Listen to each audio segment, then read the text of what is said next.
Very simple. When the British left Suez in 1970 and the US took over, we were already overextended because of Vietnam. So Kissinger was looking for regional allies to hold up the defense posture in different parts of the world.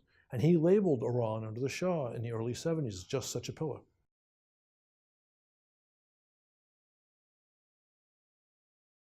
It's actually pretty simple.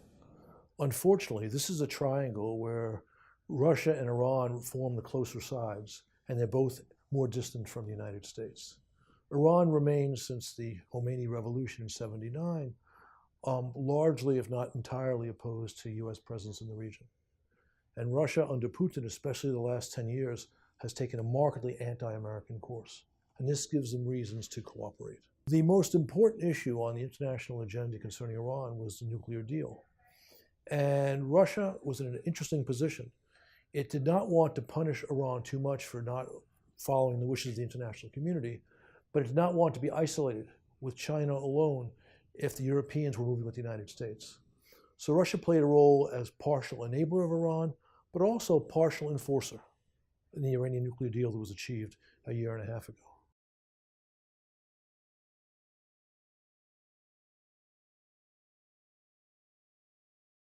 The Soviets hoped when Khomeini took over that Iran would be a friend.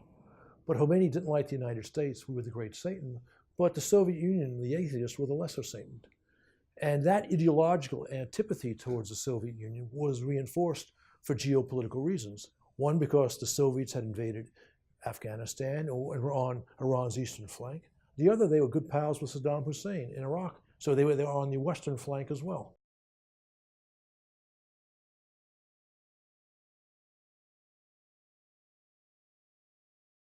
I would say Russia is, in fact, the senior partner because, in fact, Russia is a much stronger country than Iran.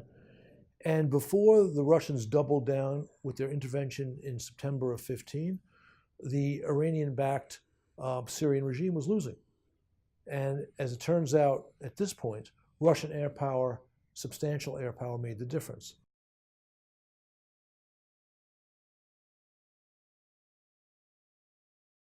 Syria is a reinforcing tie for Tehran and Moscow, but there are other areas where conceivably there could be clashes if one or both of those countries lost that anti-American animus. That animus seems to be the driving force in the foreign policy of Mr. Putin, as well as of the Ayatollah.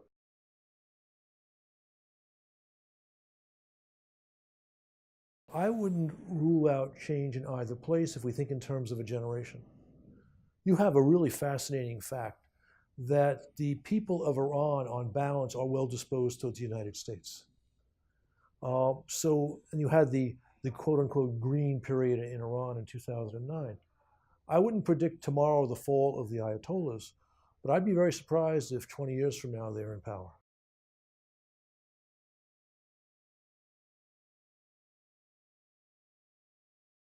Correct. As long as these two regimes are in power, they're more likely to cooperate than not. But I think it would be a bad bet to assume both regimes are in power 15 or 20 years from now.